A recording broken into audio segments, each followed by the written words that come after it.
এবার নিজের জন্মদিনে দাদার হাত ধরে জন্মদিনের কেক কাটলেন ইয়ালিনী। 2 বছরে পা রাখলেন সকলের প্রিয় ছোট্ট ইয়ালিনী। নিজের জন্মদিনে পরিবারের সকলের সাথে ভীষণ মজা করতে দেখা যায় ইয়ালিনীকে, যার প্রতিটি মুহূর্ত ভক্তদের সঙ্গে শেয়ার করেন শুভশ্রী। এবং ক্যাপশনে লিখেছেন, আমার ছোট্ট সোনামণি আজ 2 বছরে পা রেখেছে, সকলে ওর জন্য আশীর্বাদ করবেন। এদিকে ভাই বোনকে মজা করে কেক কাটতে দেখে এই নিয়ে কমেন্ট করছেন অনেকেই, যাদের মধ্যে একজন লিখেছেন, জন্মদিনে অনেক অনেক শুভেচ্ছা ইয়ালিনী তোমায়। আরেকজন লিখেছেন, ভাই বোনেরই ভালোবাসা চিরদিন থাক। কেউ বা লিখেছেন, ইয়ালিনী ভীষণ ভালো লাগে তোমাকে। তো বন্ধুরা, ইভান ও ইয়ালিনীকে আপনার কাছে কেমন লাগে তা অবশ্যই কমেন্ট করে জানাবেন। এবং প্রতিদিন নতুন নতুন ভিডিও পেতে অবশ্যই চ্যানেলটিকে সাবস্ক্রাইব করবেন।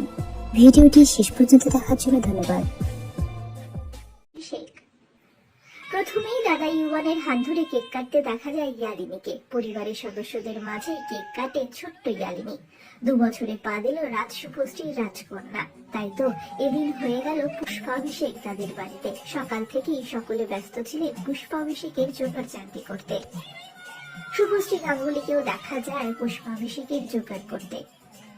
সন্ধ্যা বেলায় ভগবানের নামে লীন হলেন এই তারকা জুটি। পরিবার প্রিয়জনদের মাঝেই দেখা গেল শুভশ্রী আর রাজ চক্রবর্তীকে।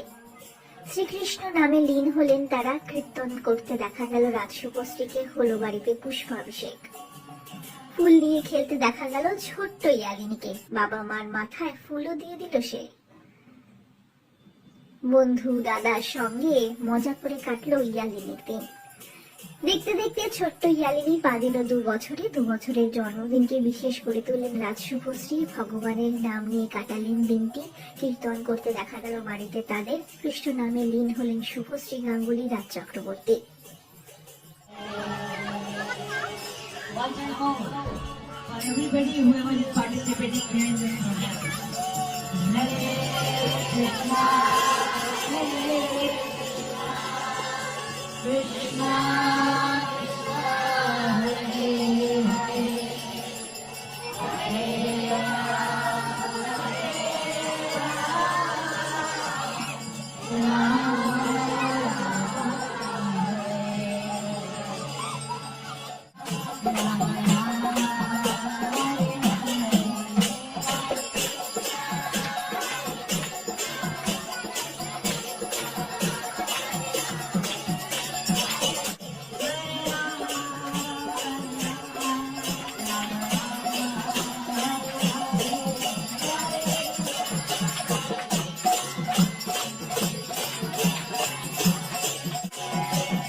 জন্য রইল আমাদের তরফ থেকে অনেক ভালোবাসা, অনেক শুভকামনা। Happy birthday Yalini.